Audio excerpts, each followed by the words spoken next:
안녕하세요. 김영석입니다. 제가 올해로 100세를 넘게 살았습니다. 참 오래도 살았지요. 지나온 세월을 돌이켜보면 사람의 일생이란 결국 만남과 헤어질 때를 알아가는 과정이 아닌가 싶습니다. 오늘 저는 여러분과 조금은 아프지만 반드시 알아야 할 인연의 끝에 대해 이야기해 보려 합니다. 우리는 흔히 인연을 맺는 것만 중요하게 생각합니다. 하지만 100년을 살아보니 인연을 잘 맺는 것보다 훨씬 더 어렵고 소중한 것은 바로 인연이 닿았을 때 그것을 알아차리고 잘 놓아주는 일입디다. 만약 여러분이 50살, 60살이 넘어서도 이미 끝난 인연을 억지로 붙들고 있다면 그것은 자신에게나 상대에게나 말할 수 없는 고통이자 재앙이 될 수 있습니다. 젊었을 때는 친구가 많고 북적이는 것이 복인 줄 알았습니다. 그러나 나이가 들어보니 내 곁에 남은 사람이 누구냐보다 더 중요한 것은 내가 누구와 함께 있을 때 진정으로 평화로운가 하는 것입니다. 어떤 인연은 우리 인생의 한 구간을 함께 걷기 위해 찾아오지만 목적지에 다다르면 자연스럽게 내려야 하는 기차와 같습니다. 그런데 우리는 그 기차에서 내리지 않으려고 혹은 내리려는 사람을 강제로 앉혀두려고 애를 씁니다. 그것이 바로 비극의 시작이죠. 제가 아는 한 친구가 있었습니다. 그는 평생 남의 눈치를 보며 살았습니다. 자신을 무시하고 상처를 주는 사람임에도 오래된 정 때문에 혹은 주변의 시선 때문에 그 인연을 끊지 못했지요. 결국 그 친구는 말년에 화병을 얻어 몸이 크게 상하고 말았습니다. 마음에서 이미 끝난 인연을 머리로 붙들고 사니 몸이 먼저 비명을 지른 것입니다. 이것이 바로 제가 말하는 재앙입니다. 인연이 닿았다는 것은 단순히 연락이 뜸해지는 것을 의미하지 않습니다. 누군가를 만났을 때 예전처럼 즐겁기보다 마음이 무겁고 기가 빨리는 기분이 든다면 그것은 영혼이 보내는 신호입니다. 이 인연은 여기까지다라고 말해주는 것이지요. 한국 사회에서는 의리를 강조합니다. 하지만 진정한 의리는 나 자신에게 먼저 지켜야 하는 법입니다. 나를 갉아먹는 관계를 유지하는 것은 나 자신에 대한 학대입니다. 억지로 붙들고 있는 인연은 썩은 동아줄과 같아서 결국 결정적인 순간에 당신을 추락하게 만듭니다. 여러분, 이제는 조금 냉정해질 필요가 있습니다. 인연에도 유통기한이 있다는 사실을 인정해야 합니다. 그것을 인정하는 순간 비로소 노년의 평화가 시작됩니다. 내가 먼저 손을 놓는다고 해서 당신이 나쁜 사람이 되는 것이 아닙니다. 그저 서로의 인생에서 맡은 역할이 끝났음을 담담히 받아들이는 것뿐입니다. 인생의 후반전은 불필요한 짐을 덜어내고 가볍게 걸어가야 하는 시기입니다. 이미 다 타버린 양초를 붙들고 눈물을 흘리지 마십시오. 그 촌농은 당신의 손등을 태울 뿐입니다. 오늘 하루 여러분의 주변을 가만히 둘러보시길 바랍니다. 내 마음을 병들게 하면서까지 붙잡고 있는 인연은 없는지 말입니다. 그것을 알아차리는 것이 바로 지혜의 시작이자 품위 있는 노년을 맞이하는 첫걸음입니다. 인연이 닿았다는 것을 어떻게 알 수 있을까요? 사람의 마음이란 참으로 간사해서 이미 속으로는 알고 있으면서도 겉으로는 설마 아니겠지 하며 부정하고 싶어 합니다. 하지만 우리 인생의 황혼기에 접어들면 몸과 마음은 정직해집니다. 100년을 살아오며 제가 관찰한 관계의 수명이 다했음을 알리는 5가지 신호가 있습니다. 첫째는 침묵의 성격이 변할 때입니다. 여러분, 좋은 인연은 함께 침묵해도 그 시간이 따뜻하고 편안합니다. 굳이 말을 채우지 않아도 마음이 통하기 때문이지요. 하지만 인연이 다한 관계에서의 침묵은 차갑고 무겁습니다. 상대방과 마주 앉아 있을 때 할 말이 없어지는 것이 아니라 말하고 싶지 않은 마음이 드는 것이지요. 침묵이 휴식이 아닌 고역이 될 때 그 관계는 이미 뿌리부터 마르고 있는 것입니다. 둘째는 만남 뒤에 오는 극심한 피로감입니다. 젊을 때는 밤을 새워 술을 마시고 떠들어도 기운이 났을지 모릅니다.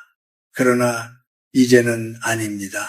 누군가를 만나고 집에 돌아왔을 때 기분 좋은 여운이 남는 대신 마치 큰 병을 앓고 난 사람처럼 온몸의 기운이 빠진다면 그것은 영혼이 보내는 강력한 경고입니다. 상대의 부정적인 에너지나 비난 혹은 맞지 않는 주파수를 억지로 맞추려다 보니 내 안의 생명력이 소진되는 것이지요. 이것을 무시하면 안 됩니다. 기가 빨린다는 말은 결코 빈말이 아닙니다. 셋째는 존중이 사라진 무례함이 보일 때입니다.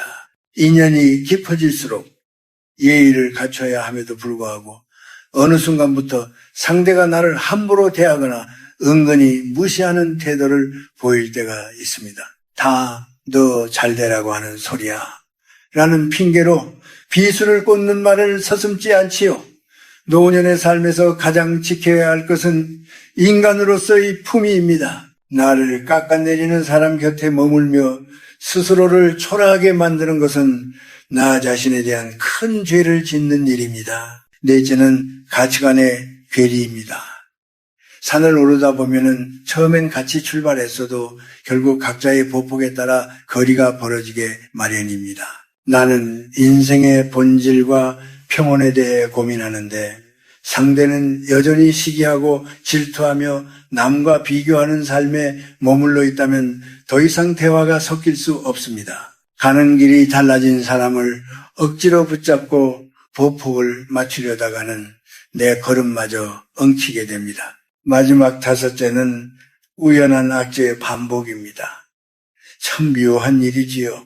인연이 닿은 사람과 억지로 엮이려 하면은 자꾸만 사소한 사고가 나거나 오해가 생기며 예상치 못한 손해가 발생하곤 합니다. 이것은 보이지 않는 우주의 섭리가 두 사람을 떼어놓으려는 신호입니다. 이제 그만 놓아라 하고 소리 없는 외침을 보내는 것이죠. 우리 한국 사람들은 정진애약합니다. 그래도 우리가 함께한 세월이 얼마인데라며 그 끈을 놓지 못합니다. 하지만 여러분, 썩은 과일은 한 바구니에 담아두면 옆에 싱싱한 과일까지 썩게 만듭니다. 인연도 이와 같습니다. 유통기한이 지난 인연을 냉장고 깊숙이 넣어둔다고 해서 다시 신선해지지 않습니다. 오히려 다른 좋은 인연이 들어올 자리만 차지할 뿐이죠.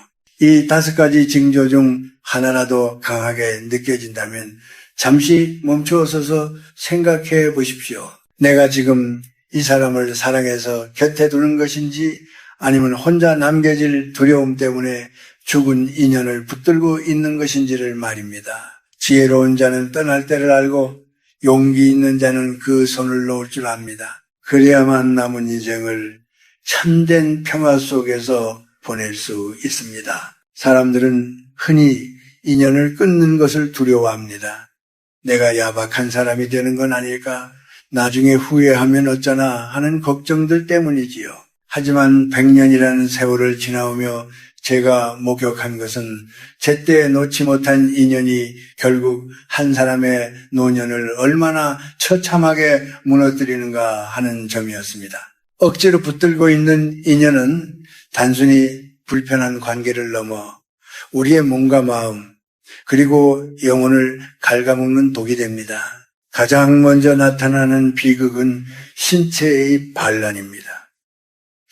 우리 몸은 마음보다 훨씬 정직합니다. 싫은 사람을 억지로 만나고 맞지 않는 관계를 유지하기 위해 감정을 억누르다 보면 우리 몸의 기혈순환이 막히게 됩니다. 한의학에서 말하는 화병이나 울화가 바로 여기서 시작되지요. 제가 만난 많은 노년의 환자나 지인들 중에는 평생 배우자나 친구의 길을 살려주느라 정작 자신의 생명력을 다 써버린 분들이 참 많았습니다. 마음의 응어리는 결국 암이 되거나 원인 모를 통증으로 나타나기 마련입니다. 이것이 바로 인연을 정리하지 못해 치르는 가장 가혹한 대가입니다. 또한 억지 인연은 우리 삶의 운운을 막아버립니다. 한국의 옛 어른들은 사람을 잘 만나야 복이 들어온다고 하셨지요. 반대로 말하면은 잘못된 사람을 붙들고 있으면 들어올 복도 나간다는 뜻입니다. 인연이 다한 사람과 억지로 시간을 보내는 것은 당신의 인생이라는 밭에 잡초를 기르는 것과 같습니다. 잡초가 무성한 밭에는 진정으로 소중한 곡식이 자랄 자리가 없습니다. 새로운 인연, 나를 성장시키고 평온하게 해줄 귀인이 다가오고 싶어도 당신 곁을 지키고 있는 그 낡고 어두운 에너지 때문에 발길을 돌리게 되는 것이죠. 더 슬픈 사실은 억지로 관계를 유지하려 할수록 당신의 자존감이 무너진다는 점입니다. 상대방은 이미 당신을 존중하지 않는데 당신만 관계를 회복해보겠다고 전전긍긍하는 모습은 참으로 애처로운 일입니다. 그것은 자신에 대한 학대입니다. 우리 조상들은 군자진세의 도리를 강조하며 때로는 고고하게 홀로 서는 법을 가르쳤습니다. 누군가에게 구걸하듯 매달리는 관계는 당신이 살아온 고귀한 세월을 욕되게 하는 일입니다. 시인이 넘고 예수님이 넘었다면 이제는 타인의 인정보다 자신의 내면을 더 귀하게 여겨야 할 때가 아닙니까? 영성적인 관점에서 본다면 모든 만남에는 카르마, 즉 업의 기한이 있습니다. 그 기한은 우리가 서로에게 배울 점을 다 배웠을 때 끝이 납니다. 공부가 끝났는데도 교실을 떠나지 않고 앉아있는 학생처럼 인연의 공부가 끝났음에도 집착을 버리지 못하면 영혼은 정체됩니다. 이것은 성장을 가로막는 장애물입니다. 내가 그 사람을 놓아주지 않는 것은 상대방이 다른 곳에서 쌓아야 할 새로운 업의 기회마저 빼앗는 일이 될 수도 있습니다. 여러분 기억하십시오. 참는 것이 미덕이라는 말은 모든 상황에 적용되는 것이 아닙니다. 나를 파괴하는 관계를 참는 것은 미덕이 아니라 어리석음입니다. 나이가 들어갈수록 우리는 현명한 이기주의자가 되어야 합니다. 여기서 이기주의는 남을 해치라는 뜻이 아니라 내 마음의 평화를 지키기 위해 단호해지라는 뜻입니다. 이미 시들어버린 꽃에 물을 준다고 해서 다시 피어나지는 않습니다. 오히려 뿌리만 썩어 고약한 냄새를 풍길 뿐이지요. 지금 당신이 쥐고 있는 그 썩은 동아줄을 과감히 놓으십시오. 손바닥이 좀 아플 수도 있고 잠시 바닥으로 떨어지는 기분이 들 수도 있습니다. 하지만 그 손을 비워야만 비로소 하늘이 내리는 새로운 축복을 움켜볼 수 있는 법입니다. 끝난 인연에 연연하며 남은 여생을 눈물과 한숨으로 채우기에는 당신의 인생이 너무나도 소중하고 아름답습니다. 인연이 다했음을 깨달았을 때 많은 이들이 당혹스러워합니다. 어떻게 말해야 할까 싸우고 헤어져야 하나 고민하지요. 하지만 100년을 산 이 늙은이의 경험으로 볼 때 가장 지혜로운 이별은 소리 없이 물 흐르듯 멀어지는 것입니다. 마치 계절이 바뀌듯 자연스럽게 뒷모습을 보이는 것이야말로 중년과 노년이 갖춰야 할 최고의 덕목입니다. 첫째로 정적의 기술을 배우십시오. 상대가 나를 함부로 대하거나 오해 섞인 비난을 던질 때 일일이 맞서 싸우지 마십시오. 네 말이 틀렸다라고 증명하려 애쓰는 것 자체가 여전히 그 인연에 매달려 있다는 증거입니다. 진정으로 인연이 다한 사람에게는 변명도 분노도 사치입니다. 그저 고개를 끄덕이고 침묵으로 답하십시오. 침묵은 나를 지키는 가장 강력한 방어막이자 상대에 대한 마지막 이해입니다. 비워진 말의 자리에 평온을 채워 넣으십시오. 둘째로 점진적 거리두기가 필요합니다. 갑자기 절교를 선언하거나 연락처를 지우는 식의 극단적인 행동은 오히려 불필요한 원망과 악연을 만듭니다. 대신 만남의 횟수를 서서히 줄여나가십시오. 요즘은 나 자신을 돌보는 시간이 좀 필요하네. 혹은 건강상의 이유로 당분간 조용히 지내려 하네라는 완곡한 표현으로 충분합니다.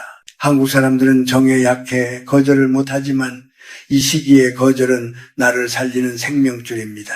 상대가 서운해하더라도 그것은 그 사람의 몫일 뿐 당신의 책임이 아닙니다.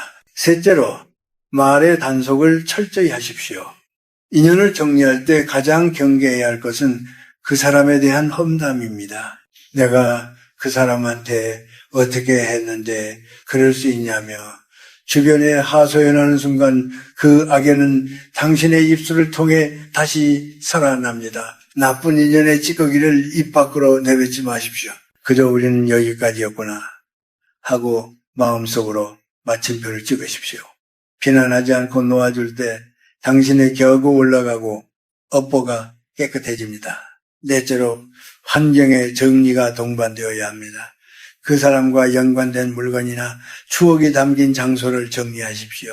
우리 조상들은 물건에도 기운이 깃든다고 믿었습니다. 볼 때마다 마음이 무거워지는 물건이 있다면 과감히 버리거나 치우십시오.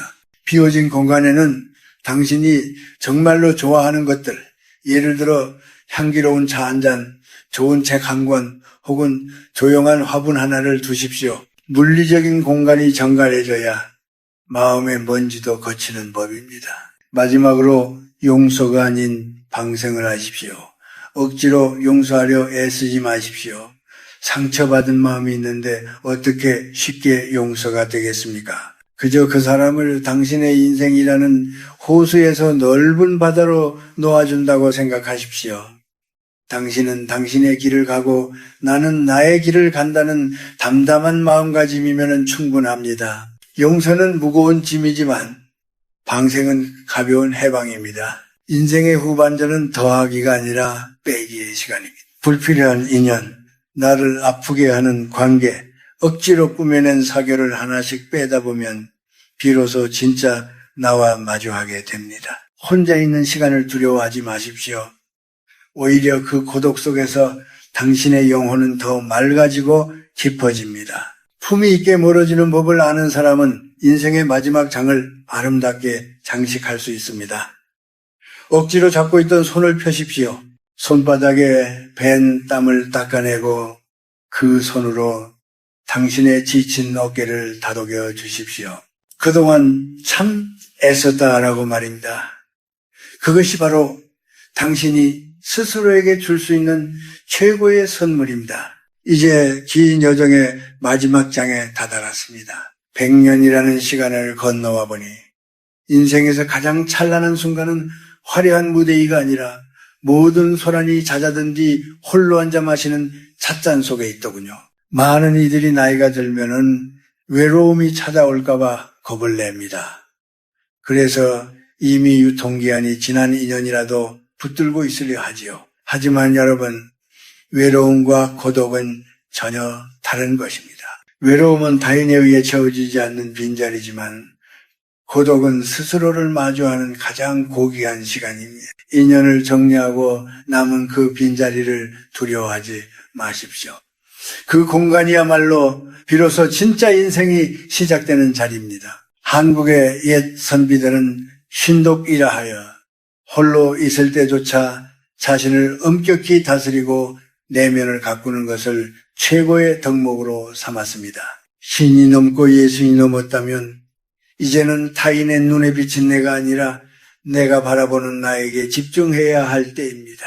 남의 장단에 맞춰 춤추던 발걸음을 멈추고 내 마음이 들려주는 리듬에 귀를 기울여 보십시오. 진정한 행복은 관계의 양이 아니라 질에서 옵니다. 10명의 가벼운 지인보다 침묵 속에서도 편안한 단 한 명의 도반다. 혹은 그보다 더 깊은 나 자신과의 우정이 노년을 풍요롭게 만듭니다. 제가 100년을 살아오며 느낀 가장 큰 깨달음 중 하나는 내가 나 자신과 친해질 때 세상 모든 만물과도 비로소 화해할 수 있다는 점이었습니다. 억지 인연을 놓아버린 자리에 책을 채우고 산책을 채우고 사색을 채우십시오. 나무가 겨울에 잎을 다 떨구어야 비로소 다음 해 봄에 새순을 틔울 수 있듯이 우리 인생도 비워내야만 새로운 지혜가 깃듭니다. 또한 노년의 평화는 자족두두하는 마음에서 완성됩니다. 남과 비교하며 누구네 자식은 어떻다더라, 누구는 어디에 산다더라 하는 이야기에 흔들리지 마십시오. 그런 비교의 말들은 우리 영혼을 가난하게 만듭니다. 이미 가버린 인연에 미련을 두지 말고 지금 내 곁에 남아있는 소박한 것들을 축복하십시오. 아침에 눈을 떴을 때 느껴지는 맑은 공기, 정성껏 차린 소박한 식사, 그리고 나를 진심으로 아껴주는 소수의 사람들과 나누는 담소, 이것이 바로 천국이 아니고 무엇이겠습니까? 마지막으로 제가 꼭 드리고 싶은 말씀은 여러분 자신을 끝까지 사랑하라는 것입니다. 평생 자식 뒷바라지하고 직장에서 살아남느라 혹은 누군가의 아내나 남편으로 사느라 정작 당신의 영혼은 얼마나 말라 있었습니까? 이제는 당신의 영혼에 맛있는 음식을 주고 아름다운 풍경을 보여주며 그동안 참 고생 많았다고 수시로 말해줘야 합니다. 인연이 다한 사람에게 쏟던 그 정성과 에너지를 이제는 오롯이 당신 자신을 위해 쓰십시오. 그것은 이기적인 것이 아니라 생명을 주신 하늘에 대한 예의입니다. 인생은 마치 해저무는 저녁놀과 같습니다. 뜨거웠던 낮의 태양은 지나갔지만 노을은 세상 그 무엇보다 깊고 장엄한 빛을 내뿜습니다. 억지 인연의 짐을 내려놓고 가벼워진 당신의 뒷모습은 그 어떤 청춘보다 아름답습니다. 구차하게 매달리지 않고 원망하지 않으며 담담하게 자신의 길을 걸어가는 사람, 그런 사람 곁에는 향기가 납니다. 그리고 그 향기를 맡고 진정한 인연들이 다시 모여들게 마련입니다. 인연에 연연하여 당신의 소중한 말년을 눈물로 지새우지 마십시오. 당신은 그 자체로 충분히 귀하고 홀로 있어도 온전한 존재입니다. 바람이 불면 부는 대로, 강물이 흐르면 흐르는 대로, 그렇게 순리대로 살아가시길 바랍니다. 제가 살아보니 결국 인생은 잘 살았느냐보다 얼마나 평온했느냐가 더 중요합니다. 여러분의 남은 생에 고요한 평화와 깊은 지혜가 가득하기를 백세 노인이 진심으로 기원합니다. 오늘도 고생 많으셨습니다.